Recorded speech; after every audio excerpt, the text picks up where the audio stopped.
Bonjour les amis, aujourd'hui nous allons parler de la doctrine Khmer Rouge.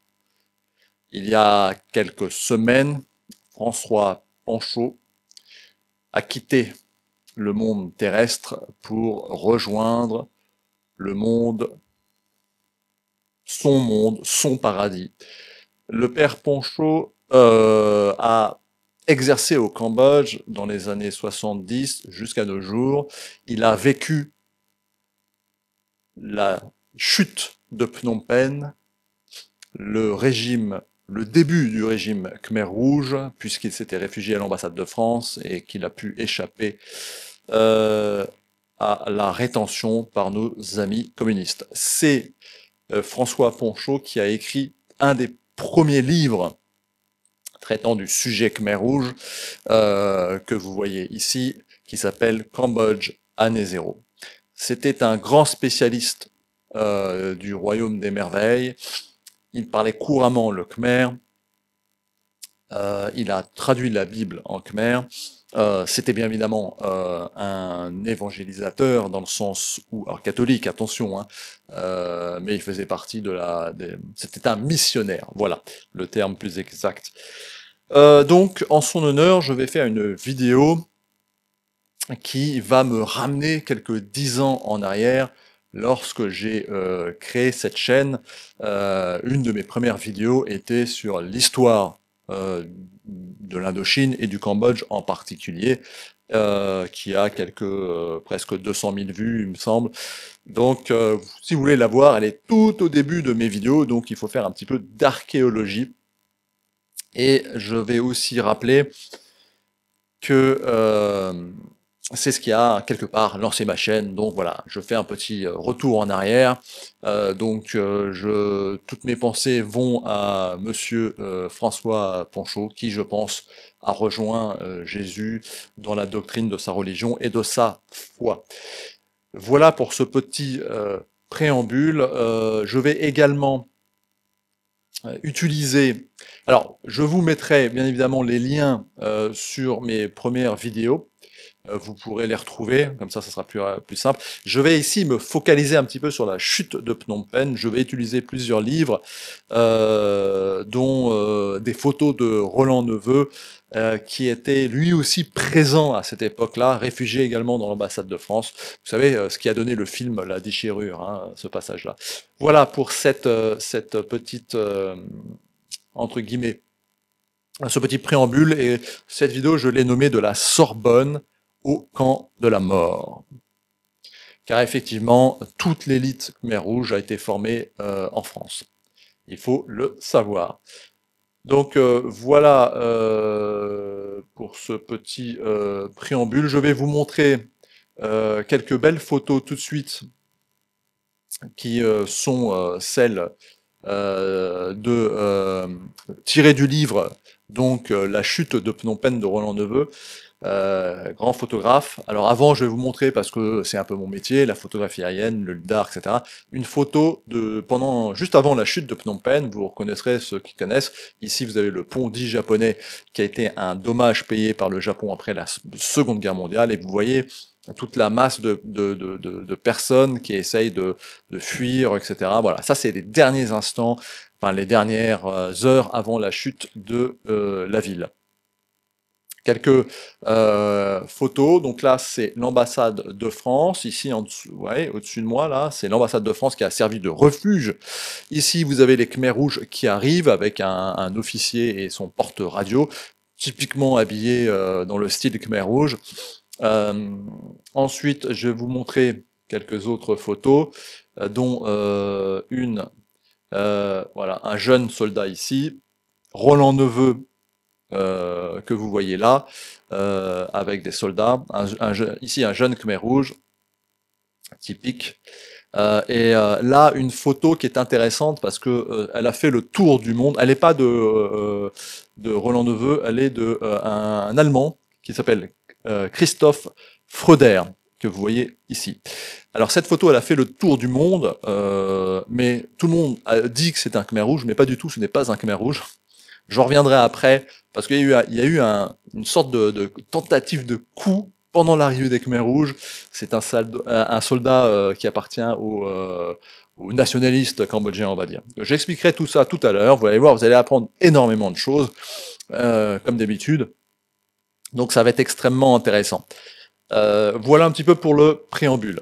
Donc je rentre dans la partie introduction. Alors, j'ai découvert le Cambodge en 1999. Derrière moi, vous avez une vue typique d'un paysage khmer avec des chanderies, des cratères dus au B-52 américain. Merci les États-Unis pour ce cadeau. Le Cambodge avec le Laos sont les pays les plus bombardés au monde, avec ces tapis de bombes. Et voilà un paysage que j'ai découvert en 1999. Le Cambodge est relativement plat, il y a des montagnes au nord, à l'est, un peu au sud, et vous avez la particularité d'avoir des chanderies avec des palmiers. Les palmiers, c'est les arbres que vous voyez ici, qui est typiquement, qui change.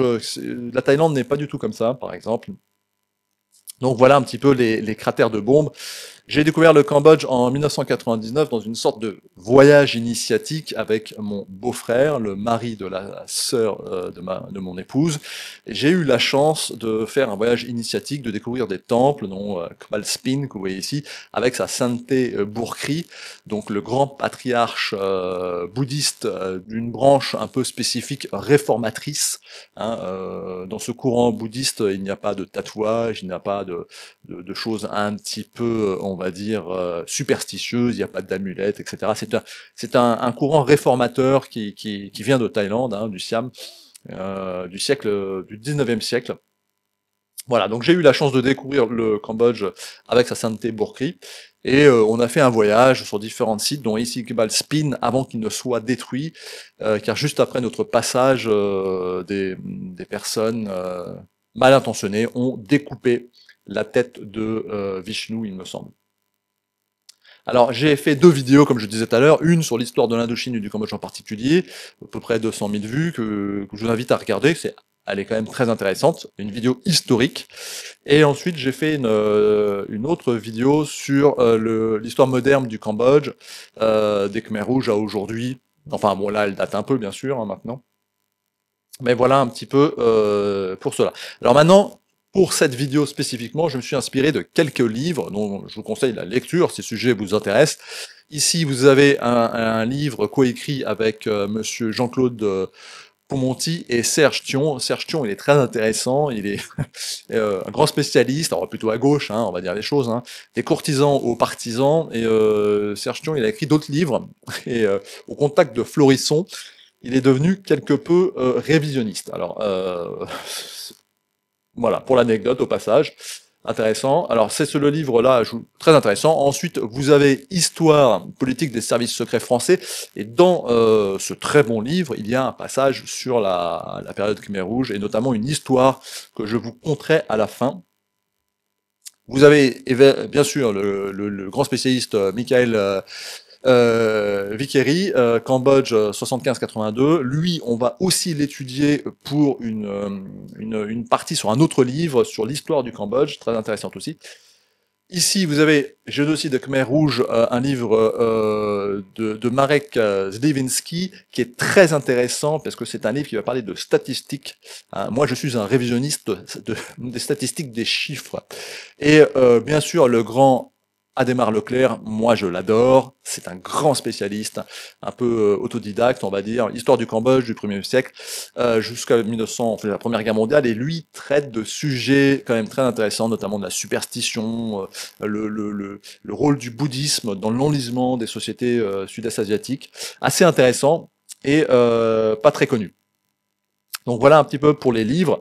Alors maintenant on va rentrer dans la partie historique qui va être un peu pas costaude, mais un petit peu longue, parce que il faut, pour comprendre la doctrine Khmer Rouge, il faut faire un petit peu d'histoire. Comme vous savez, je traite toujours d'histoire. Il y aura aussi une partie philosophique, où je parlerai plus de la doctrine Khmer Rouge, et politique, bien sûr, comme d'habitude, parce que tout est politique dans la vie. Alors, je vais commencer Alors, vous inquiétez pas, hein, je vais pas refaire l'histoire du Cambodge. Hein. Pour l'histoire du Cambodge, vous avez, mes vidéos que j'ai présentées tout à l'heure. Alors, bien sûr, l'Empire Khmer, le Cambodge a, un peu comme la France, été une grande nation, un empire comme avec Napoléon. Eh bien, les Cambodgiens ont connu cette ère de gloire. Vous voyez, l'empire Khmer allait du Laos à la Thaïlande, enfin une partie de la Thaïlande, presque jusqu'en Malaisie. Le grand ennemi était à l'est, ici, le royaume du Champa. Les Dai Viet, les Vietnamiens étaient toujours au nord, hein, ils sont venus un peu plus tard. Après, ils ont détruit le royaume du Champa, ils ont envahi le Champa plus tard. Mais voilà un peu l'empire Khmer qui a tout conquis. Hein, comme le dit bien Vikiri par exemple, la chute de l'empire Khmer qu'on attribue au Siam, non, c'était des Khmers de Thaïlande. Hein, c'était des ennemis, mais voilà, les Khmers ont colonisé tout cet empire. Hein, alors ils ont bien sûr gardé les populations autochtones, il y avait des Siam, bien sûr, mais voilà. Voilà, mais j'en parlerai un petit peu plus tard. Alors voilà, l'Empire Khmer, donc ça c'est l'apogée, on va dire, avec Jayavarman VII, hein, par exemple. Voilà pour cette partie-là. Ensuite, vous avez bien sûr la période, on va dire, enfin, alors, l'Empire Khmer s'est écroulé, on suppose, pour des raisons un peu écologiques, un peu de surconsommation, de guerre, trop de guerre, enfin d'usure générale, hein, on va dire, comme tout empire à un moment donné décline. Vous avez ensuite le protectorat français. C'est les Khmers, les Cambodgiens ont fait appel à la France qui était présent au sud-Vietnam, parce que les Français voulaient aller en Chine, comme tout le monde à cette époque-là, et ils ont fait quelques batailles avec les Chinois, et les Chinois leur ont autorisé de coloniser la Cochinchine, le sud-Vietnam. Et le petit royaume du Cambodge qui était en difficulté avec ses deux grands voisins, c'est un peu comme la France. Je vais faire beaucoup de parallèles avec la France parce que il y a des similitudes. La France, vous avez l'Allemagne et l'Angleterre, ben, le Cambodge, il a le Vietnam et la Thaïlande, qui sont deux superpuissances à cette époque-là, et qui devaient se partager le royaume du Cambodge sur le Mékong. Hein, à l'ouest du Mékong, ça serait la Thaïlande, à l'est, le Vietnam, et les Français arrivent et ça tombe bien, le Cambodge se met sous la protection, demande l'aide et la protection de la France, et les Français sauvegardent réellement le royaume du Cambodge et vont même aller rendre des provinces que les Thaïlandais avaient prises. Hein, vous vous souvenez de l'Empire Khmer, ces provinces ont été rendues, c'est Battambang, Siem Reap et Sisopon. Alors Sisopon, ça a changé de nom, hein, aujourd'hui c'est plus c'est Mantai Menche. Et ces provinces ont été rendues. Et gardez ça en tête parce que depuis, il y a un petit contentieux avec notre voisin thaïlandais. Toujours est-il que voilà, protectorat de la France, ouais, je ne veux pas faire l'histoire, mais il y a les Khmers, si vous voulez, les Français ont imposé au Vietnam l'écriture, la religion catholique, qui s'est faite plus ou moins facilement parce que les Vietnamiens eux-mêmes avaient été colonisés par les Chinois et avaient déjà une bureaucratie, un système ressemblant beaucoup à un système européen, avec des concours d'école, etc., etc. Ce qui n'est pas du tout le cas du Cambodge. Le Cambodge est beaucoup plus féodal. C'est un pays féodal, religieux, mais dans un bouddhisme très fort. Et les Français ont tenté de faire la même chose, c'est-à-dire d'établir une écriture à la française et de pousser au catholicisme. Et ça n'a pas fonctionné. Il y a eu une révolte. Et les Khmers se sont toujours révoltés. C'est un peuple qui est quand même très indépendantiste. Bon, cette révolte a été matée, mais les Français ont fait demi-tour et ont arrêté de vouloir changer la langue et la religion du Royaume des Merveilles. Toujours est-il que même durant l'occupation française, avant la Seconde Guerre mondiale, il y a des mouvements indépendantistes cambodgiens qui apparaissent, qu'on va appeler les Khmer Issarak. C'est des mouvements un peu nationalistes, avec par exemple Son Ngoc Min, et voilà. Seconde Guerre mondiale. Alors, Seconde Guerre mondiale, le Cambodge est sous le régime de Vichy, donc au début, il est allié. Alors avant, je vais quand même vous montrer une petite photo ici intéressante, vous voyez. Les Français ont également pris soin des temples et de la culture cambodgienne. Et ici, vous avez Sapho Marie, qui est une grande dame, Marshall, pardon, qui a écrit des livres sur l'art khmer, les bijoux, les coiffures, etc. Voilà, donc il y a eu cette époque aussi, hein, dans le protectorat français, on a protégé, pillé un peu au passage, André Malraux, la voie royale, bien évidemment, mais on a aussi quand même protégé des temples, bien sûr, et la France a créé l'Indochine, qui était une colonie qu'on peut décrier, hein, mais en réalité le Cambodge a été très peu touché. Le Vietnam, oui, était vraiment une colonie de peuplement, hein, mais pas vraiment le Cambodge, hein, qui était, je le rappelle, un protectorat. Mais bon, voilà. Ici, vous voyez, durant Vichy, d'un timbre postal au Vietnam. Hein. Voilà un petit peu pour la période. Et donc les Khmers et Saraks, ce que je disais, c'est que il y avait les Cambodgiens se sont toujours révoltés. Donc avant la Seconde Guerre mondiale, il y avait des rebelles.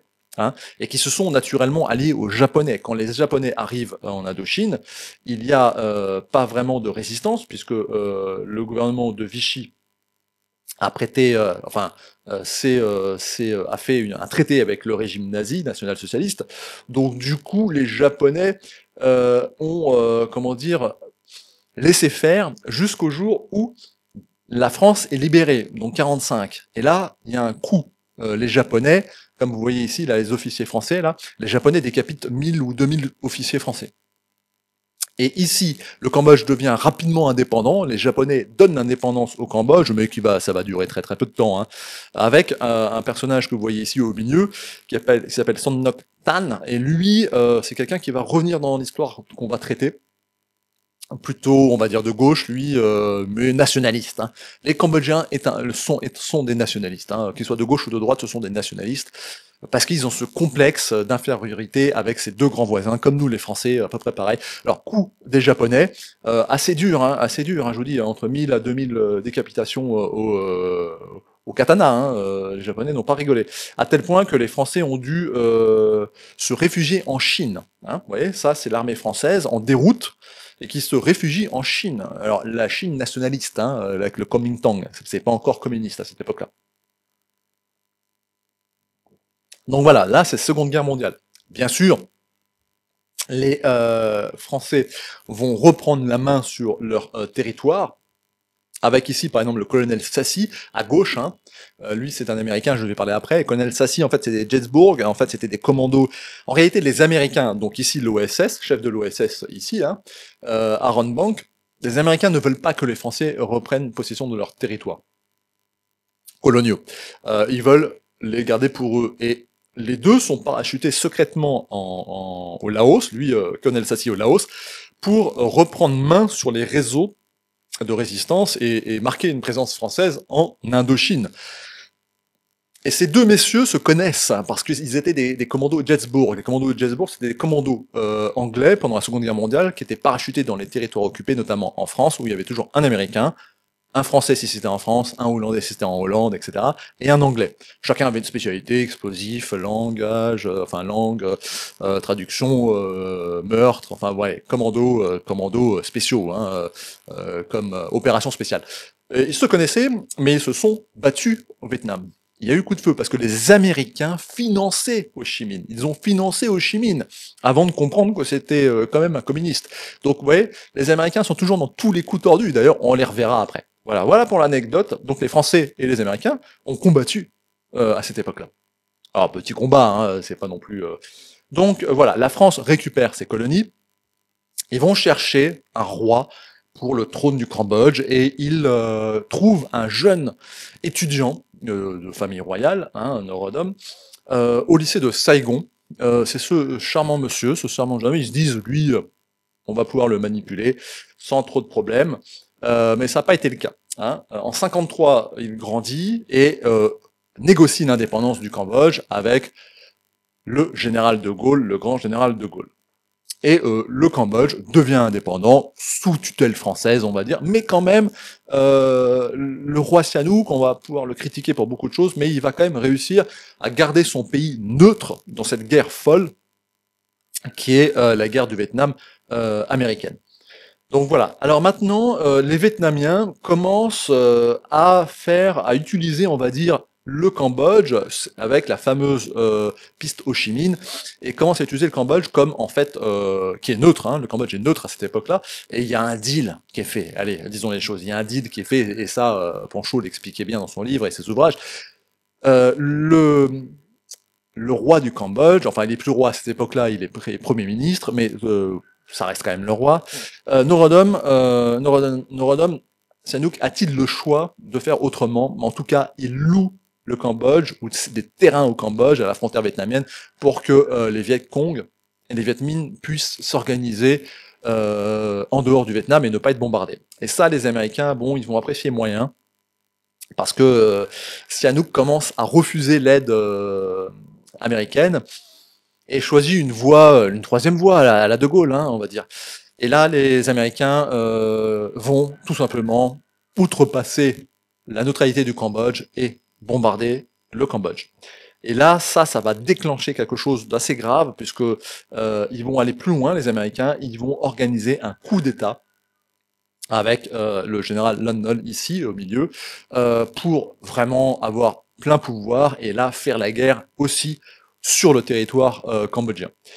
Donc ça va changer beaucoup de choses, parce que ce coup d'État va déclencher la guerre civile cambodgienne. Pourquoi? Tout simplement parce que Sihanouk est condamné à mort. Il peut plus revenir. Et qu'est-ce qu'il fait Sihanouk, qui était à Paris? Il va à Moscou, et ensuite il va se réfugier à Pékin. Et à Pékin, Sihanouk va être mis en relation avec les Khmers rouges.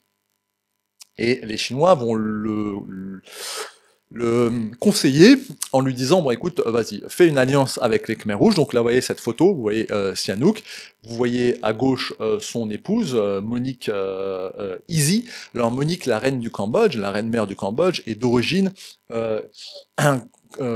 cambodgienne française. Son père était un banquier d'origine corse, Easy, et sa mère cambodgienne.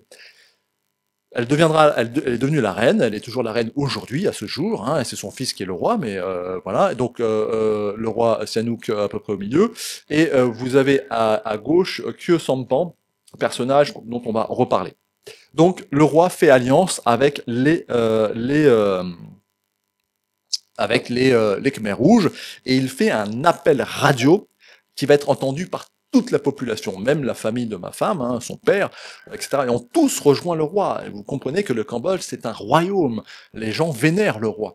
Et le roi fait un appel à radio qui sera diffusé en demandant à ce que tout le monde le rejoigne contre ce régime de Lon Nol. Et en fait, la plupart des gens vont rejoindre le roi et les Khmers rouges du coup. Voilà comment ça s'est passé. Alors, il y a eu des combats quand même assez importants.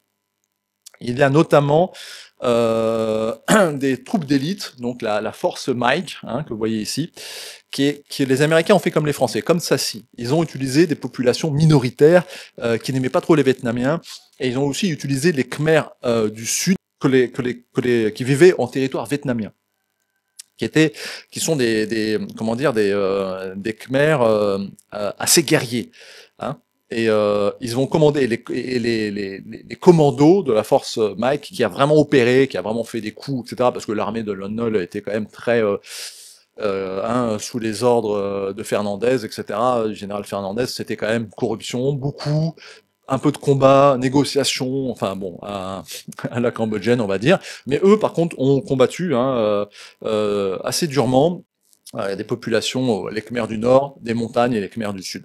Voilà un petit peu pour ça, la force Mike, pour vous donner des idées. Toujours est-il que 75, le régime de Lon Nol tombe, malgré l'aide américaine, malgré tout ce que vous voulez, et je vais rappeler quand même que Lon Nol a quand même, si vous voulez, massacré des Vietnamiens, puisque l'ennemi héréditaire cambodgien, ce sont les Vietnamiens, et pendant le régime de Lon Nol, il y a eu entre 20 et 30 000 Vietnamiens massacrés. Il faut bien garder ça en tête. Les Khmer ou les Khmer Krom, qui étaient dans les forces spéciales et l'élite cambodgienne, parachutistes ou autres, eux n'ont pas tué. Le peuple cambodgien ne tuait pas de Vietnamiens, ils sont assez gentils. Mais ça a été manipulé politiquement, et on a instrumentalisé des jeunes étudiants, etc., par Lon Nol, et ça sera la même chose avec les Khmer rouges. Parce que les Khmer rouges, ici vous voyez toute la Pol Pot, Khieu Samphan, enfin voilà, là vous avez tout le monde. L'élite Khmer Rouge a fait la même chose, elle a formé, enfin, elle a fait un travail psychologique Khmer Rouge, et si jamais il y a eu un génocide pendant la période Khmer Rouge, c'est un génocide contre les Vietnamiens et les Cham. Ensuite, il y a eu un politicide, puisqu'ils ont massacré tout ce qui touchait de près ou de loin à l'ancien régime. Hein. Voilà un petit peu. Alors maintenant, je vais quand même vous citer un passage rapidement du livre de Serge Thion, des courtisans aux partisans, la crise cambodgienne, pour vous expliquer pourquoi les Khmers s'en sont pris aux Vietnamiens. Alors je lis le livre. Frère de sang Khmer. En ce moment, Sihanouk, le traître, autorise les Viet Cong, ça c'est Lon Nol, hein, enfin c'est la droite qui parle, hein, à envahir les terres Khmer et à tuer les Khmer. Mais les Khmer, cette race courageuse, doivent s'unir pour lutter hardiment. La race Khmer ne se laisse vaincre par personne. Quoi qu'il arrive, les Khmer ne quitteront pas leur pays. Levez-vous, hommes et femmes, et vous, enfants et vieillards, organisons-nous pour défendre la terre de nos ancêtres, unissons-nous pour chasser la race des bandits Viet Cong hors de notre territoire. Ça, c'est Lon Nol, hein, d'accord? Pour vous donner, bon, ça ne fonctionnera pas. Alors maintenant, je vais vous faire une petite parenthèse sur les préjugés raciaux, qui est intéressant. Toujours le même livre, hein.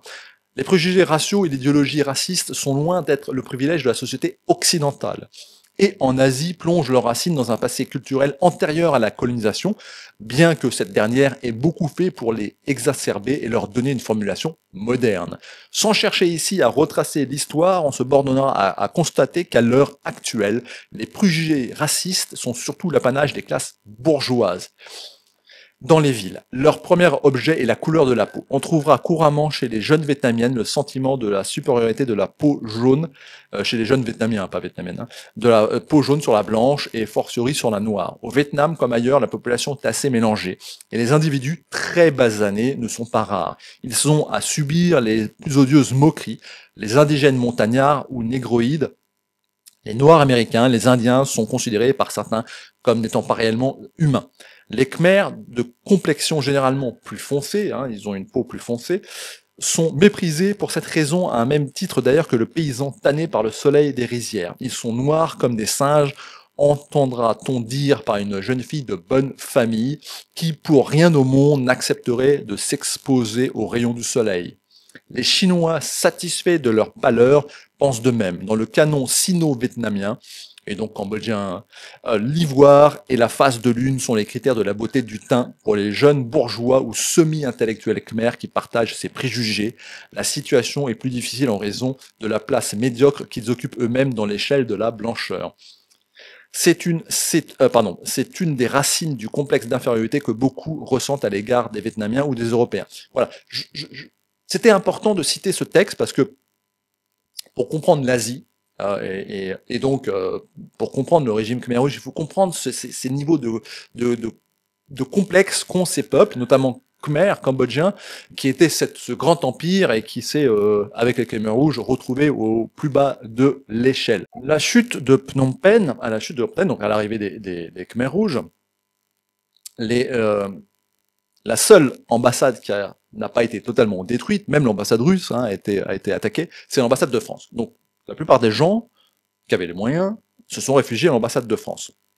Et à l'ambassade de France, il y a eu quelques du gouvernement de Lon Nol réfugiés, dont ici, vous voyez, le prince Sisovat Sirik Matak, qui était un des bras droits de Lon Nol. Lon Nol, lui, s'est sauvé avant. Les Français ont essayé de protéger, comme ils ont pu, ces populations, ces gens, mais il y a eu un ultimatum des Khmers rouges. Et là, je vais vous lire un passage du livre Histoire politique des services secrets, ce passage s'appelle le SDEC au Cambodge. Hein. Le SDEC, c'est les services secrets français de l'époque. Alors je cite, pendant la même période, les États-Unis ont décidé de mettre le Cambodge neutraliste du prince Norodom Sihanouk en coupe réglée. Principal objectif, empêcher les convoyages d'armes du Sud-Vietnam vers le Cambodge. Ce que je disais tout à l'heure. Alors ça, je vais pas tout le dire. La CIA en profite pour déclencher un coup d'État qui permet au général Lon Nol d'être au pouvoir, etc., etc. Bon alors, c'est l'histoire de la SDEC et de Sihanouk et était jusqu'à celle d'une relation plus amicale. Les Français ont protégé Sihanouk, renforcé à l'occasion du célèbre discours du général de Gaulle de 66, on en reviendra après, demandant aux Américains de renoncer à leur présence en Indochine. Le poste du SDEC du commandant de César Magendie a été chargé de poursuivre cette politique. D'accord ? Donc ça veut dire que les Français ont protégé, ils ont même un petit peu armés d'ailleurs, indirectement les Khmers rouges à cette époque-là, pour le prince. Alors, je passe différents passages, je vous invite à lire le livre. Euh, voilà. Alors, j'arrive au passage intéressant. Ça, c'est une réunion qui a lieu avec les services secrets français à Paris, qui convoque l'ambassade de Russie et le responsable du KGB à Paris, Nikolai Evdokimov. Alors, c'est Maranchès qui raconte l'anecdote. Hein. Il demande donc aux Russes « Pourquoi faites-vous tirer sur notre ambassade ?» demande-t-il au représentant de Léonid Brejnev. Et là, les Russes interloqués, mais nous n'y sommes pour rien, nous ne contrôlons pas du tout les Khmers rouges, vous devriez le savoir, nous sommes nous-mêmes l'objet de tirs de barrage. Nous avons d'ailleurs un problème, plus aucune liaison radio avec nos services. Le Français répond, ah, c'est fâcheux. Et l'autre rétorque, à ce propos, serait-il possible à votre service de faire parvenir un message de notre part à notre ambassade? Donc en gros, c'est le KGB qui demande au SDEC de les aider. Hein.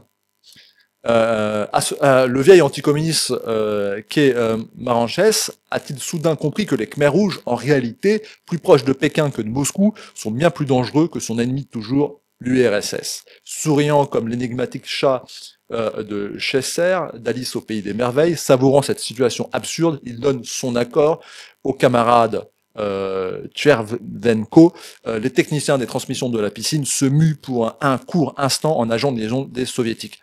Voilà, donc qu'est-ce qui se passe? C'est qu'en fait, le seul havre de paix qui résiste, que les Khmers rouges, parce que leurs chefs ont tous étudié en France et ont un lien avec la France, ne détruisent pas, c'est l'ambassade de France.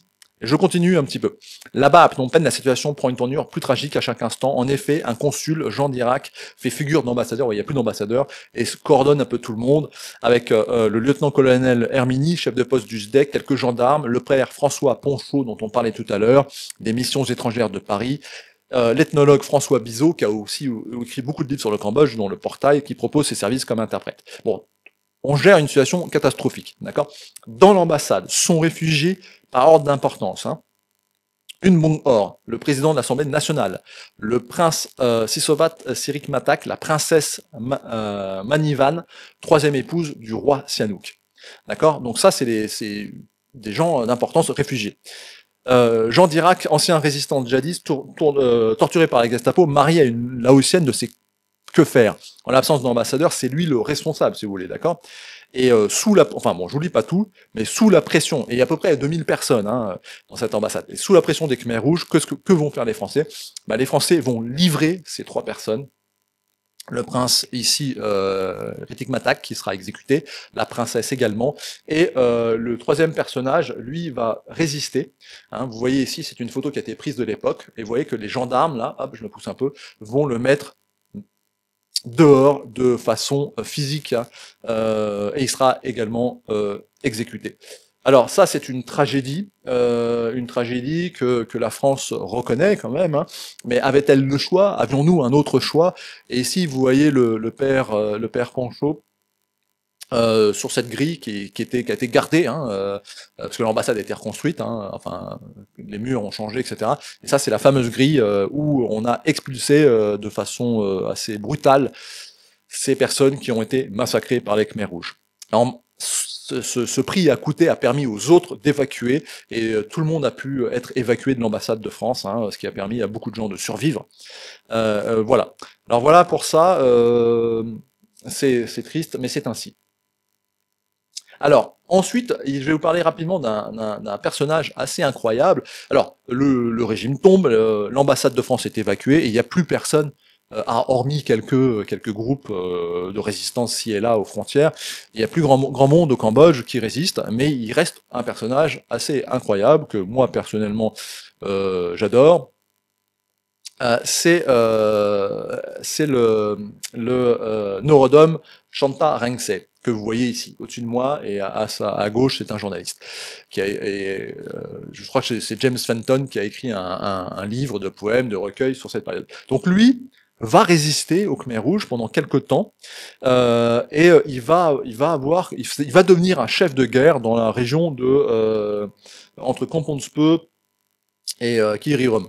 Voilà. Donc, il va organiser vraiment une société rurale, féodale. Il deviendra le roi. Il aura un petit peu d'armes, etc. Pourquoi? Parce qu'en fait, il a fait fortune pendant l'affaire du casino. Alors ça, je vous fais une petite anecdote parce qu'elle est quand même assez croustillante. Les jeux d'argent étaient interdits sous le régime Lon Nol et sous Sihanouk aussi d'ailleurs. Mais il y avait des casinos clandestins tenus par les mafias chinoises, bien sûr. Tout d'un coup, le gouvernement dit bon, on a vraiment besoin d'argent, donc il crée des casinos, on crée un casino légal à Phnom Penh, et le prince Norodom Shantarensei en deviendra le directeur à un moment donné. Et là, je vous cite encore, et ce casino, c'est devenu une folie. Hein. Je vous cite encore le livre de Serge Thion, des courtisans aux partisans de la crise cambodgienne. Je cite. Ce fut indescriptible. Dès le premier jour, on s'y rua au casino. Hein. Des milliers de personnes, commerçants, fonctionnaires, lycéens, paysans se précipitèrent pour aller perdre leurs petites économies sur les tables de jeu chinois. Le casino était ouvert jour et nuit, la ville semblait saisie par la fièvre. Du jour au lendemain, les abords du casino, près du fleuve, se couvrirent de boutiques de prêteurs sur gage. Il fallait des chaussures pour entrer, on en loua aux porteurs de sandales. Certains vendirent leurs voitures sur le champ, d'autres se suicidèrent. Une circulaire interdit aux fonctionnaires ayant des responsabilités financières d'entrer au casino. Les vols augmentèrent, les lycéens désertèrent des salles de classe, une sorte de folie générale saisit tous les Chinois, mais un bon nombre de Khmers, de Vietnamiens et d'Européens. L'orgie était très rentable, hein, et au début du mois, les profits furent énormes. Mais le mécontentement n'en était pas moins grand. Beaucoup de gens y virent un moyen de gouvernement peu moral, tu m'étonnes, ça c'est moi qui le rajoute, et se plaignirent de la malhonnêteté envahissante. Une sorte de sentiment d'instabilité s'établit qui n'était pas particulièrement favorable aux autorités en place. Bon, voilà l'histoire du casino. Et donc bon, ce prince a pu gagner un peu d'argent de cette période, mais qu'il a ensuite utilisé pour lutter contre les Khmers rouges. Il sera sans doute exécuté par ces derniers dans la région de Kampong Speu, mais je crois qu'il a résisté 1 an ou 2. Voilà. Voilà pour cette anecdote intéressante. Donc, un peu plus tard, les Vietnamiens en ont un peu assez du harcèlement qu'ils subissent de la part des Khmers rouges et vont, entre guillemets, envahir ou libérer le Cambodge, suivant ce que vous voulez. Mais toujours est-il, ça mettra fin au régime Khmer rouge.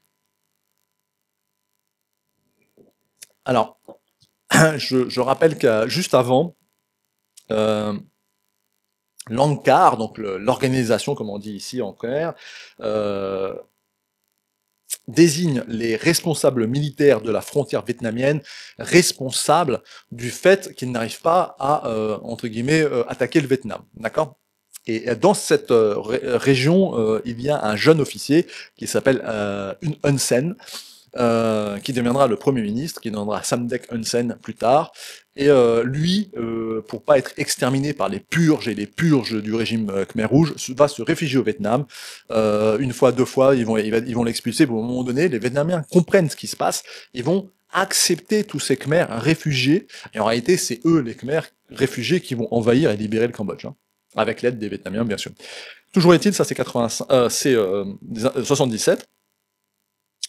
78, création au Vietnam du Front uni national pour le salut du Kampuchea, le FUNSK, qui va servir à libérer le Cambodge, qui sera donc envahi, libéré, hein, suivant. Et en 79, il deviendra Premier ministre ministre des Affaires étrangères. Donc, Samdech Hun Sen. Hein. En 1995, bon, là, les Vietnamiens arrivent, etc. On découvre l'ampleur des massacres, etc. 1985, Samdech Hun Sen devient Premier ministre sous la tutelle des Vietnamiens. 1991, c'est les accords de Paris de paix. Et c'est le départ des Bo Doi. Les Bo Doi, c'est les soldats vietnamiens. Et 92, c'est l'arrivée au Cambodge de l'APRONUC, d'accord, c'est-à-dire les casques bleus. Voilà. Donc ça, vous voyez, un jeune casque bleu ici qui découvre ce que c'est qu'un éléphant.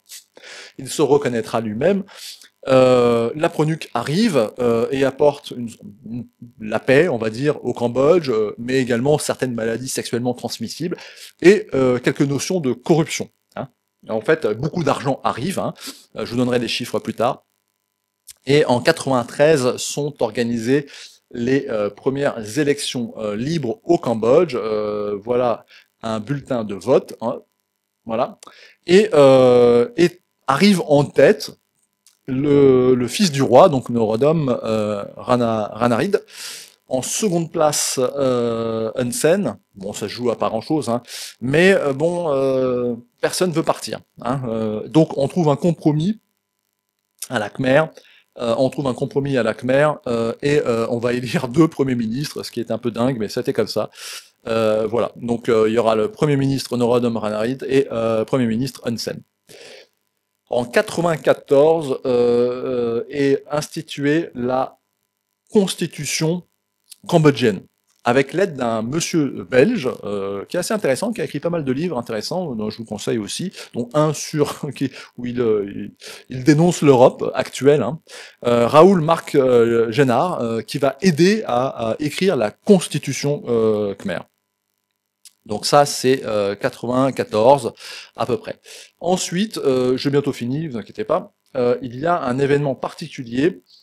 Vous vous souvenez peut-être, pour ceux qui ont connu cette période, en 1994, donc juste après la Constitution, c'est le dernier coup Khmer Rouge qui a été retentissant, enfin coup, non pas coup idiotie on va dire, mais enfin qui a donné, qui est arrivé à l'assassinat de ces trois jeunes hommes que vous voyez, qui étaient des backpackers, ce qu'on appelle des voyageurs pauvres à sac à dos, au Cambodge. Bon, en 94, c'était quand même un peu chaud.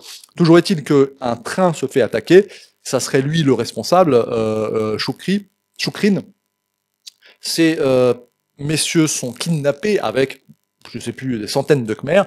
Il y a quelques morts derrière durant l'attaque du train. Et c'est les Khmers rouges, hein, bien sûr. Et les Khmers rouges demandent une rançon pour libérer les otages. Je vous raconterai une histoire à la conclusion sur je vous ferai une histoire sur ce passage. Toujours est-il que ça ne fonctionne pas et que les Khmers rouges assassinent ces trois touristes français, donc occidentaux, donc un Australien, un Français et un Anglais. Ça, c'est la dernière histoire un peu triste que les Khmers rouges nous ont offert. En 97, retour à la guerre, entre guillemets, il y a un coup, en 97, un coup d'État, entre guillemets, et Hun Sen, vous vous souvenez, il y avait deux premiers ministres, hein, Hun Sen prend les pleins pouvoirs, d'accord? Parce que c'est ingouvernable, avec deux premiers ministres, ça ne fonctionne pas. Et du côté du fils du roi, c'était quand même très corrompu, hein. Il y avait un niveau de corruption assez dingue à cette époque-là. Voilà. Ensuite, on va rentrer dans la période un petit peu des procès, 2006, à cause un petit peu de l'histoire de Choukrin, parce qu'il va se faire attraper. Il s'est fait attraper une première fois, on l'a libéré ou il s'est échappé, on l'a réintégré dans les forces militaires cambodgiennes, sous pression de la France, etc., du père de la victime, etc. On le condamne, on le juge, et ça c'est un peu le début de tous les grands procès, qui valent ce qu'ils valent, hein, on peut en discuter. Toujours est-il que Choukrin est condamné à la prison à vie, et d'autres procès vont arriver dans la foulée. Donc là c'est le procès de Choukrin ça doit être en 2006.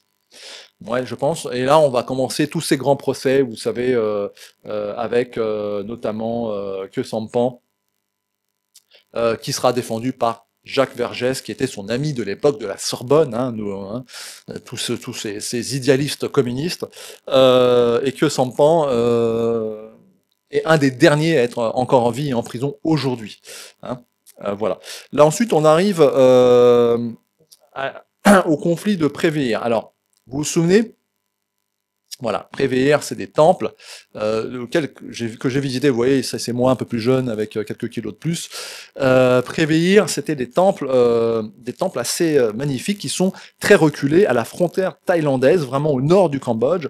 Et c'est ces fameux territoires qui ont été rendus par le protectorat français, et les Thaïlandais n'ont jamais apprécié ça, d'accord? Et donc il y a des accrochages, et en 2008, entre 2008 et 2011, moi je les ai visités en 2006 ici, il y a des accrochages, et les Thaïlandais envahissent les temples. Vous vous rendez compte, c'est quand même dingue, hein. Envahissent les temples parce que les Cambodgiens avaient fermé. En fait, ce qu'il faut comprendre, c'est que côté thaïlandais, vous avez une autoroute 4 voies qui arrive au temple pour les visiter. Beaucoup de Thaïlandais viennent les visiter parce qu'ils croient que c'est leur temple. Ils pensent que c'est eux les créateurs d'Angkor. Hein. Et côté Khmer, vous avez vu, ils font un 4x4, 3 heures pour monter à l'époque, hein, pour monter en haut, etc. Il y a rien. Et à un moment donné, les Cambodgiens ont fermé la frontière et donc les Thaïlandais ont envahi. Bon voilà, c'est des temples assez beaux, reculés un petit peu, voilà, avec le drapeau cambodgien ici. Et ouais, alors vous voyez, là on est quasiment côté thaïlandais. Bon, c'est Cambodge, hein, mais c'est les hauts plateaux. Et vous voyez, tout à fait en bas là, en bas c'est le Cambodge. Voilà, d'accord. Et la Thaïlande est en haut. Voilà, bon, vestige des guerres précédentes, hein, parce que des combats il y en a eu beaucoup. Voilà, I have to pride to be born Khmer. Donc voilà, ce côté nationaliste cambodgien. Donc voilà, les Khmers reprennent les temples en contrôle, etc. Il y a un accord de paix qui est plus ou moins fait, etc.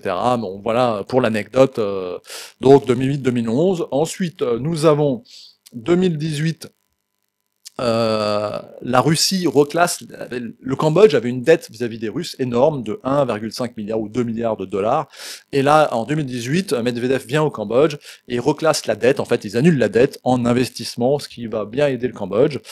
Voilà. 2023, le fils de Samdech Hun Sen, donc Samdech Hun Manet, devient Premier ministre du Cambodge. Et lui, il a été formé à West Point, donc c'est un peu plus moderne. C'est quand même, ça donne un souffle nouveau au Cambodge. Voilà, un petit selfie avec notre guide suprême. Et qui est un jeune homme tout à fait intelligent et avec tout ce qui va bien. Et enfin, dernier événement un petit peu tragique, un ressortissant franco-khmer a été assassiné à Bangkok, hein, par un Cambodgien. Et bon, la France est empressée de faire une déclaration comme quoi ils n'étaient pas contents. Mais voilà, donc ça on en reparlera après, cette histoire n'est pas claire. Est-ce une opération homo des services secrets cambodgiens? Un meurtre mafieux, je ne sais pas, hein, j'avoue que je connais pas trop cette partie. Bon voilà un petit peu pour la partie historique, maintenant nous allons rentrer dans la partie philosophique, hein, vous avez fait le plus dur. Alors dans la partie philosophique, on va plus parler un petit peu de la doctrine quelque part Khmer Rouge, mais on va quand même rappeler que c'était un grand empire. Hein. Le Cambodge, comme la France, hein, avec Napoléon, Louis XIV, etc., furent des grands empires qui se sont cassés la gueule, hein, pour dire clairement les choses. Et il y a un complexe. Il y a un complexe vis-à-vis des voisins. Nous, Français, on a une sorte de complexe avec les Anglais, complexe avec les Allemands. Bah, les Khmers, ils ont un complexe avec les Vietnamiens et les Thaïlandais. Les Thaïlandais qui ont envahi carrément le temple de Prévire, prétextant que c'est eux qui l'ont construit, ce qui est totalement faux, bien sûr. Alors toujours est-il que là, je m'appuie sur les travaux de Michael Vickery, entre autres, et vous allez voir. Donc comprenez bien ça. Hein, les Khmers était l'empire dominant. Et puis tout d'un coup, ils sont plus rien. Donc ça, c'est quand même difficile à avaler. Et là, je vais vous parler d'un quelque chose d'assez intéressant, parce que ça, c'est le temple de Menhindra Parvata. Menhindra, ça veut dire le grand Indra, la montagne du grand Indra. On suppose que c'est un des lieux sources des rois cambodgiens, de l'empire khmer. Parce que pendant très longtemps, on a dit qu'en fait c'est des Indiens qui sont venus dans le Funan au sud, des commerçants indiens qui ont créé le royaume du Cambodge, etc. Mais ça c'est des foutaises, d'accord? C'est des foutaises. Les Cambodgiens ont leur propre histoire et c'est plutôt eux qui ont influencé les autres, etc. Alors bien sûr, il y a eu une indianisation de ce côté-là, mais c'est comme le christianisme, ça s'est diffusé. On peut pas dire que les Français sont israéliens parce que Jésus était juif. Non, donc voilà, bah, c'est pareil. Donc, toujours est-il que il faut bien comprendre ce complexe qu'ont les Khmers, qui avaient une civilisation avancée énorme, et bien à eux. D'accord. Je rappelle quand même que si on parle de Prévire, hein, qui est pas loin d'ailleurs, hein, un peu plus à l'ouest, un peu plus à l'est, 58, les Thaïlandais occupent Prévire et le réclament parce qu'il y a eu une guerre franco-thaïlandaise. Hein. Pendant la Seconde Guerre mondiale, les Thaïlandais ont attaqué les Français pour reprendre les temples et les provinces que les Français qui avaient rendues aux Cambodgiens. Les Thaïlandais, ils en veulent aux Français. 58, occupation de Prévire. 62, la Cour internationale de justice de La Haye dit que ces territoires sont cambodgiens, donc les Cambodgiens les récupèrent. En 66, les Thaïlandais réessayent de reprendre le temple de Prévire. En 70, le temple est de nouveau occupé par les Thaïlandais. En 75, les Khmers rouges les chassent. Et ensuite, de 2008-2011, c'est ce qu'on a vu. Donc, vous voyez, c'est quand même assez dingue. Alors, toujours est-il que, très brièvement, sur les travaux, entre autres, de Vickery, préfacés par mon ami Jean-Michel Philippi, la société khmer est complexe. Observe, il a fait une étude, Vickery, observée dans l'épigraphe entre le VIe siècle, ne doit rien à l'influence indienne ou hindoue, dont les éléments sont le résultat de l'emprunt par les Khmers, comme par d'autres peuples d'Asie du Sud-Est, d'éléments qu'ils ont observés lors de leur voyage en Inde.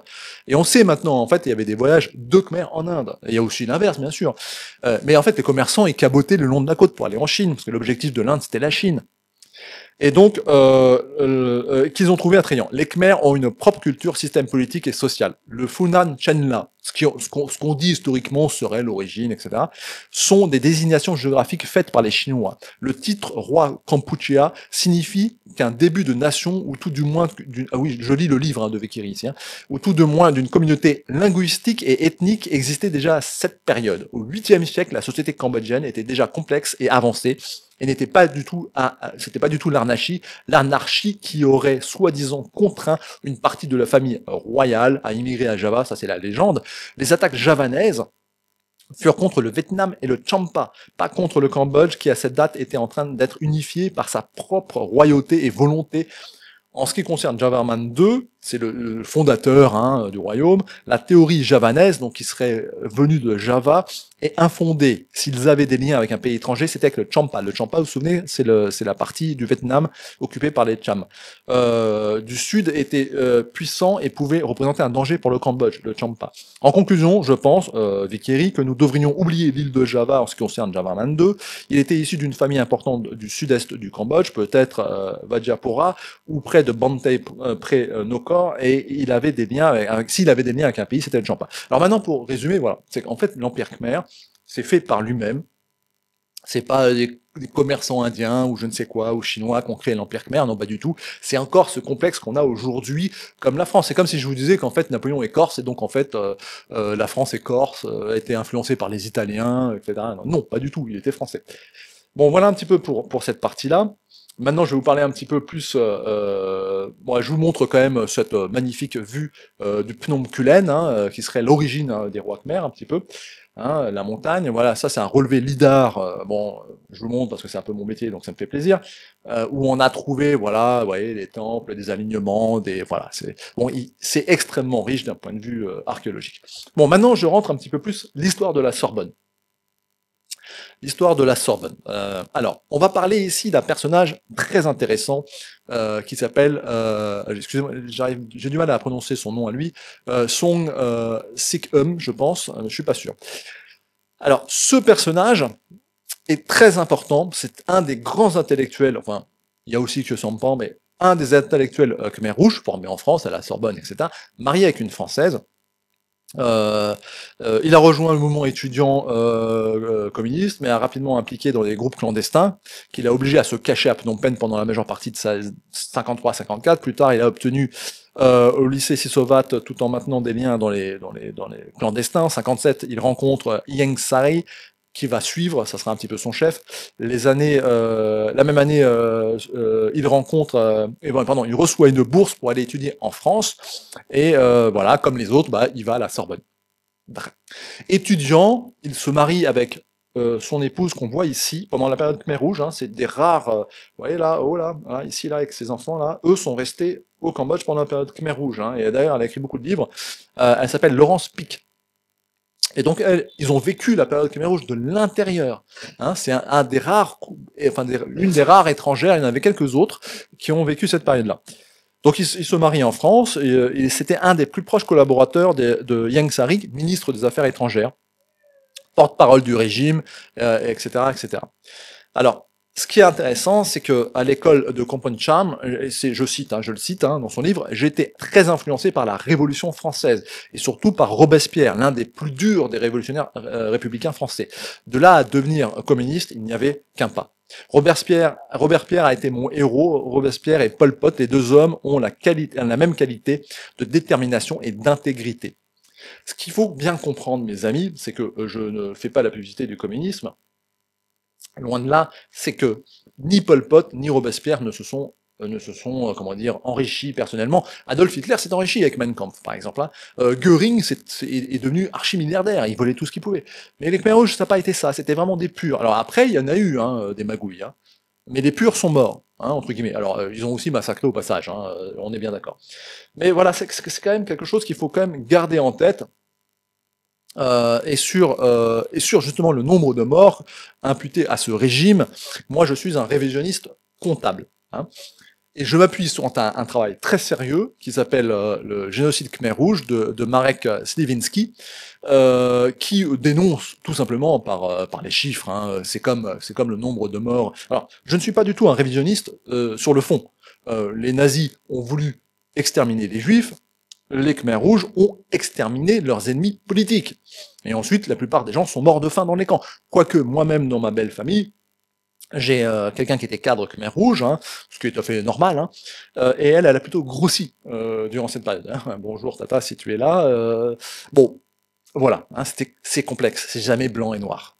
En toujours est-il, ce livre, qu'est-ce qu'il dit? Par des chiffres statistiques, par les derniers recensements, etc., il arrive au fait qu'il n'y a pas du tout eu 2 millions de morts. Et comme en Allemagne, il n'y a pas eu 6 millions de juifs morts. Beaucoup moins. Et pareil ici, beaucoup moins. Voilà. Moi, je suis un révisionniste comptable, mais pas sur le fond. C'est important de le garder en tête, parce que si vous voulez, ça c'est toute une doctrine et un endoctrinement qu'on subit. Hein, voilà. Alors, il y a eu des morts dans tous les cas. Les Khmers rouges ont massacré tous leurs ennemis politiques. François Bizot y a échappé de très peu, mais ils ont libéré l'ambassade de France. Hein, mis à part Ritek Matak et quelques autres, tous les Français et tous les réfugiés de l'ambassade de France ont été libérés. Hein, ils les ont pas tués.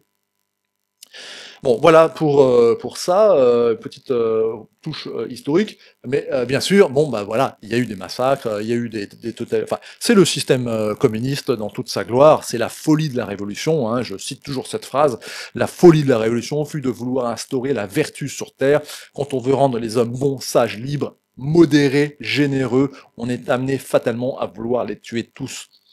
Voilà, hein, foutez la paix aux gens et ça ira mieux. Quand on veut les transformer, ça ne fonctionne pas puisque nous sommes des êtres faibles. Voilà pour la partie philosophique. Maintenant, je rentre dans la partie politique. Alors, qu'est-ce qu'on va voir dans la partie politique? Bah, d'abord, si vous voulez, toute révolution amène un bon côté. Il y a le mauvais côté qui sont les morts, les massacres, etc. Mais la vie est faite de cycles. Par moments, les peuples en ont marre et ont besoin, un cycle, une page doit être tournée, on doit évoluer, changer de régime politique. Avec ou sans Robespierre, avec ou sans Pol Pot, il y aurait eu des changements. Il y aurait eu des changements politiques. Le régime Lon Nol était la fin d'un régime de corruption totale, etc. Mais c'était pareil hein, en France, hein, sous Louis XVI. Des forces étrangères interférées, pareil au Cambodge, des forces étrangères interférées. Et ce qu'il faut comprendre, c'est que les révolutionnaires, de gauche ou de droite, hein, sont avant tout des nationalistes et des souverainistes. La Révolution française, au début, elle voulait pas guillotiner le roi de France. Hein. Les révolutionnaires voulaient bon, ça c'est la seconde révolution, hein, le tableau. Hein. C'est pas la première révolution, ça, française. Hein. Ils voulaient créer, comme en Angleterre, une monarchie institutionnelle, quoi. C'était tout. Mais bon, comme le roi de France, Louis XVI, était sous manipulation étrangère, bon bah ça a merdé. Hein, voilà. Bon, toujours est-il que s'il y a des révolutions, c'est parce qu'il y a des causes, hein, voilà. Et c'est pas simplement comme ça un mec qui décide dans un coin, ah bah tiens, voilà. Bon, alors revenir sur une politique un peu plus moderne, donc De Gaulle, le grand discours de De Gaulle, le discours de Phnom Penh de 1er septembre 66. Je vais vous lire un passage. Donc je cite, « De tout cœur, je remercie donc c'est De Gaulle qui parle, de son Altesse royale le prince Norodom Sihanouk de nous réserver un accueil aussi magnifique dans sa noble capitale. En même temps, je remercie le peuple khmer de m'apporter cet extraordinaire témoignage et sa généreuse confiance ainsi que l'amitié profonde qui unit nos deux pays. L'amitié, la confiance, oui, entre le Cambodge et la France, quelle que soit la diversité des origines et des latitudes, que d'affinités en effet. De part et d'autre, une histoire chargé de gloire et de douleur, ça c'est ce que je vous disais tout à l'heure, une culture et un art exemplaires, une terre féconde aux frontières vulnérables, entourée d'ambitions étrangères et au-dessus de laquelle le péril est sans cesse suspendu. Le fait qu'il y a un siècle, les deux nations associèrent pour un temps leur destinée, a pu certes aider le Cambodge à maintenir son intégrité, tandis que la France y trouvait un très utile concours. Mais ensuite, ayant d'un commun accord séparé leur souveraineté et donné comme base à leur rapport une amicale coopération, voici que l'estime et l'affection que se portent mutuellement les deux peuples sont aujourd'hui plus grandes que jamais. Je cite un peu plus loin, et ça c'est le fameux petite claque qui donne aux Américains. Eh bien, la France considère que les combats qui ravagent l'Indochine n'apportent par eux-mêmes et eux non plus aucune issue. Suivant elle, il est invraisemblable que l'appareil guerrier américain vienne à être anéanti. S'il est invraisemblable que l'appareil guerrier américain vienne à être anéanti sur place, il n'y a d'autre part aucune chance pour que les peuples de l'Asie se soumettent à la loi de l'étranger venu de l'autre rive du Pacifique, quelles que puissent être ses intentions et si puissants que soient ses armes. Bref, pour longue et dure que doivent être l'épreuve, la France tient pour certain qu'elle n'aura pas de solution militaire. Vive le Cambodge. Voilà une partie du discours. Donc, les Américains auraient dû écouter De Gaulle et trouver une solution pacifique. Enfin bon, on peut pas refaire l'histoire. Alors maintenant, je vais vous parler je vais revenir un petit peu sur la chute de Phnom Penh, parce que il y a eu quelque chose d'assez incroyable qui s'est passé. En fait, le frère de Lon Nol, voyant la chute, organise tout d'un coup un mouvement qui s'appelle le Monasio, le mouvement national. Il crée un nouveau drapeau que vous voyez là, et la photo du type tout à l'heure avec le pistolet, ben c'est un Monasio, et ça c'est le leader en haut là. Et en fait, eux prennent la ville avant les Khmers rouges. Ils libèrent la ville des soldats gouvernementaux avant les Khmers rouges, parce qu'ils avaient l'espoir de faire un deal avec ces derniers. Donc la population, elle a rien compris. Ben, les gens n'ont rien compris. C'est un délire. Bon, bien sûr, au bout d'un moment, les Khmers rouges ont capté et les ont tous tués. Hein. Ça, c'est clair. Mais quand même, c'est culotté, quoi. Les mecs étaient culottés. Hein. Ça aurait pu marcher. Hein, on sait pas. Alors à ce sujet, je vous cite le livre Cambodge Année Zéro de François Panchaud, du père François Panchaud, hein, sur ce sujet. Ce fut alors la liesse générale. Enfin, la guerre était finie. Tout le monde s'embrassait de joie. Pour nous, spectateurs étrangers, c'était l'étonnement le plus complet. Ainsi se terminait une guerre civile fratricide de 5 années durant lesquelles on n'avait pas fait de quartier ni d'un côté ni de l'autre. Était-ce donc là ces terribles soldats révolutionnaires, si bien en chair, en fait c'est les nations, hein, si bien en chair et si peu nombreux? Notre étonnement ne faisait que croître en voyant arriver 2 jeeps, des officiers sans doute, abordant un drapeau à la croix potencée sur fond rouge et bleu, étrange drapeau pour des Khmers rouges. Peu après, de petites équipes de jeunes Khmers rouges, donc les vrais, âgés d'une quinzaine d'années à peine, tous de noir vêtus, coiffés de casquettes chinoises noires, chaussés de sandales Ho Chi Minh, bardés de grenades chinoises B-40, d'AK-47, à la poitrine couverte d'étranges chargeurs, entraient en silence dans la ville, surgissant de tous côtés, et semblaient au bord de l'épuisement, perdus, totalement étrangers à la liesse populaire. Ils étaient les seuls à ne pas se réjouir, étrange différence avec le groupe précédent. Ouais, voilà, donc c'est assez incroyable. Voilà, je rentre dans la conclusion. Alors, dans la conclusion, je vais revenir un petit peu sur les années de la Pronuc et je vais vous raconter cette histoire. Alors, quand les soldats de la paix arrivent au Cambodge, en 92, pour mettre en place les élections, etc., comme je vous disais tout à l'heure, bah, ils apportent beaucoup de choses dans leur bagage, je rappelle que la Pronuc, hein, c'est 15 000 soldats, 46 pays, 1,6 milliard de dollars. Quand 1,6 milliard de dollars sont déversés sur le Cambodge, avec 15 000 étrangers qui arrivent, vous comprenez bien qu'il y a un choc. En 92, le Cambodge était extrêmement pauvre. Moi-même, quand je suis venu en 99, c'était toujours très pauvre. Toujours très pauvre. Mais en 92, c'était encore plus. Les gens mouraient littéralement de faim. Et quand 1,6 milliard arrive, je vous donne une anecdote hein, qui a été racontée, hein, les officiers, les soldats, enfin tout ce bordel arrive, ils doivent être hébergés. Vous voyez, il n'y a pas d'hôtel, hein, vous voyez l'infrastructure de l'immeuble derrière, donc ils louent des villas. Et quand il demande au propriétaire de la villa, qui est en fait quelqu'un qui a pris la villa, hein, parce qu'en fait il y avait plus de cadastre, hein, les Khmers rouges ont brûlé les cadastres, donc en fait quand les gens sont revenus dans les villes, les plus forts ont pris les plus grandes villas. Hein. Voilà, si vous aviez tant de soldats, vous preniez la grande villa. Si vous n'aviez pas de soldats, vous preniez ce que vous pouviez. Bon, toujours est-il que quand la Pronuc arrive, voilà, bon bah bonjour, je voudrais louer votre villa, combien ça coûte? Le type en face lui dit bah je sais pas moi 300 $, ce qui est énorme déjà à l'époque. Hein. Et là le type lui dit mais non, c'est au moins 2000 $.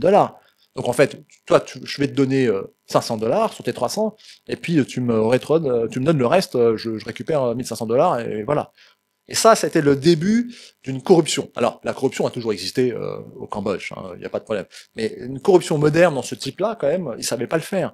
Les soldats, etc., ont amené de l'argent facile. La prostitution a explosé. Il y avait pas de, enfin, il y avait toujours une prostitution au Cambodge, hein, mais pas dingue comme ça, quoi. Donc voilà. Alors, toujours est-il que Satapronuc a quand même bouleversé le Cambodge, a aidé, il y a eu les élections, ça a permis de faire plein de choses, etc., etc. Maintenant, je vais revenir sur cette histoire et on va conclure un peu là-dessus, de Chokrin. Vous vous souvenez? Alors, ce monsieur qui a été à l'origine de tous les procès un petit peu qui sont venus par la suite, hein, le procès des Khmers rouges, etc. Et c'est une histoire assez intéressante qui m'a été racontée par un monsieur qui doit rester discret, mais c'est pas le général qui a là, hein, parce que j'ai mis une image de soldat français pour illustrer. Bon, lui, c'est un ancien, il était à cette époque-là un ancien officier para, voilà, je peux dire ça, et qui, en fait, dans la région de Komponspe, à un moment donné, il est alerté qu'il y a des Khmers rouges qui attaquent un village. Bon, ils s'y rendent, les Khmers rouges sont partis, et il y a quand même un massacre, hein, comme on fait toute guerre civile, hein, voilà. Enfants, femmes sont morts, voilà, bon, un massacre. Et ils décident d'intervenir et d'aller à la rencontre des Khmers rouges. D'accord. Donc il y a un petit coup de feu, un petit coup de voilà, et ils arrêtent ce charmant monsieur à l'époque, Chokrin, et il le remet à la justice. Et c'est ce que je disais un peu tout à l'heure, il est accusé, mais enfin, lui c'est la marionnette, hein. Au-dessus de lui il y a d'autres personnes, hein. Il y a bien évidemment. Hein. Toujours est-il que à ce moment-là il est plus ou moins libéré parce que on est dans une époque où on veut pas faire trop de bruit, on veut la paix à tout prix. Bon, ok, t'as massacré un village, pourquoi? C'était sans doute des questions d'argent, un peu comme l'IRA en Irlande, hein. Vous savez, ils tiennent des villages, ils raquettent, etc., etc. Bon, toujours est-il qu'il est relâché. Et le père de la victime française ne lâche pas l'affaire, contacte la France, etc., vend sa maison, met tout son argent, vient au Cambodge, et là les services secrets français sont obligés de pousser, hein, aussi bien les services secrets que que les services consulaires. On pousse, et en fait on le rattrape. Et là, du coup, il est réellement jugé, c'est ce que vous voyez là, et il va être envoyé en prison à vie, et le père sera au moins satisfait de voir le meurtrier de son fils en prison à vie. Bon, voilà un petit peu pour cette histoire qui est assez symptomatique euh, de euh, de ces années-là. Et là, je vais terminer un petit peu sur alors oui. Au passage, les services secrets anglais, français et australiens avaient tenté de faire un coup en 94 pour libérer les otages, hein, mais ça s'est pas fait et ils ont été exécutés. Mais il y avait un commando qui avait été mis en place pour ce faire. Bon. Toujours est-il qu'en 2022, le dernier Khmer rouge dirigeant, hein, ici, que Sampan, a demandé à être 2022 à être libéré tout simplement, hein, donc il n'y a pas si longtemps, et bon, ça a été refusé, et il a été reconduit en prison. Voilà pour l'anecdote. Je vous invite à lire son livre aussi, c'est assez intéressant parce qu'ils n'ont pas la même vision que nous des choses. Vous parlez aussi de cette petite chapelle, puisque également dans la région de Komponspe, des soldats de la Pronuc bulgares ont été attaqués par les Khmers rouges, peut-être les mêmes hein, d'ailleurs, c'est peut-être à la même époque, hein, c'est peut-être la même histoire, ou liée à cette histoire-là. Ils étaient actifs là-bas, et se sont pris une grenade, et 4 soldats sont morts, ils ont construit cette petite chapelle orthodoxe, parce que les Bulgares sont orthodoxes, dans l'ambassade de la Bulgarie, ici au Cambodge. Cette petite chapelle que j'ai visitée, voilà, une petite photo, elle est très très belle, très mignonne. Voilà, pour l'anecdote au passage, hein, les Bulgares ont aussi perdu quelques hommes. Voilà. Alors maintenant, je vais conclure sur quelque chose qui a donc marqué le Cambodge là récemment, avec cette histoire de assassinat d'un ressortissant franco-khmer à Bangkok. Alors, je pense, euh, je n'ai pas d'éléments concrets, hein, alors c'est regrettable, etc. Mais je rappelle juste au passage que la France fait des opérations homicide. Lorsque l'intégrité du territoire français est mis en cause par un mouvement terroriste, mafieux, ce que vous voulez, si l'intégrité du territoire français ou des intérêts français a été mise en cause d'une manière euh, sérieuse, l'État français se permet d'assassiner des gens. Là, je ne dis pas que c'est une opération homo, mais si c'était le cas, si l'intégrité du Cambodge était mise en cause par ce personnage, eh ben le gouvernement cambodgien a le droit de faire une opération homo comme la France le fait, ou les États-Unis, ou d'autres pays. Chacun est souverain. D'accord. Et après, c'est peut-être aussi un message lancé à la Thaïlande, hein, qui est toujours un peu bizarre avec le Cambodge, hein, double jeu, etc., de dire ne protégez pas des personnes qui mettent en danger l'intégrité de la nation cambodgienne. Après, ça peut être un crime totalement mafieux aussi, je n'en sais rien. Mais voilà, je voulais juste terminer là-dessus. Maintenant, pour en revenir sur Song Sing-kun, bon, cet intellectuel Khmer Rouge dont j'ai parlé tout à l'heure, je vais citer ce qu'il a dit dans son livre. Vous allez voir, c'est intéressant. J'ai été Khmer Rouge pendant 30 ans. J'ai été Khmer Rouge pendant 30 ans. Aujourd'hui, je ne le suis plus. J'ai beaucoup lu, j'ai beaucoup réfléchi. La lutte des classes est préjudiciable au Cambodge. Cette pensée n'est pas du tout cambodgienne. Je préférerais être un Sihanoukiste. Donc Sihanouk, quand il avait fait son gouvernement, le Somkhun, c'était un gouvernement bouddhiste social. Donc je préférerais être un Sihanoukiste. Je pense que le bouddhisme social est plutôt adaptable à la société khmer. Voilà. Donc en fait, c'est quand même intéressant. C'est qu'en fait, chaque pays doit être souverain et chaque pays doit avoir le régime qui lui convient. Le communisme n'a pas fonctionné au Cambodge. D'ailleurs, où est-ce que ça a fonctionné? Un peu nulle part, hein. Mais ça n'a pas fonctionné au Cambodge. Le Cambodge est un pays socialiste, un peu gaulliste. Hein, c'est pour ça ils ont tant aimé leur roi. Le Somkhun, c'était malgré tout une belle période de développement assez prospère pour le Cambodge. Régime dur, mais le Cambodge a toujours connu des régimes durs et connaîtra toujours des régimes durs, c'est dans la mentalité des gens. Il faut un socialisme, un bouddhisme social, pas du socialisme, mais un bouddhisme social, parce qu'ici il y a une totale liberté d'entreprendre, hein. D'accord. Donc voilà. Et je conclurai cette vidéo en vous lisant l'article premier de la Constitution cambodgienne, qui avait été écrite avec l'aide de ce monsieur belge. Article 1er, le Cambodge est un royaume où le roi exerce ses fonctions d'après la Constitution et le régime de la démocratie libérale pluraliste. Le royaume du Cambodge est un État indépendant, souverain, pacifique, perpétuellement neutre, non aligné. Voilà, alors j'aimerais que la France puisse redevenir un pays non aligné et souverain. Neutre, peut-être pas parce que nous avons une puissance militaire, mais non aligné et souverain. C'est tout ce que je souhaite pour la France. À bon entendeur, salut.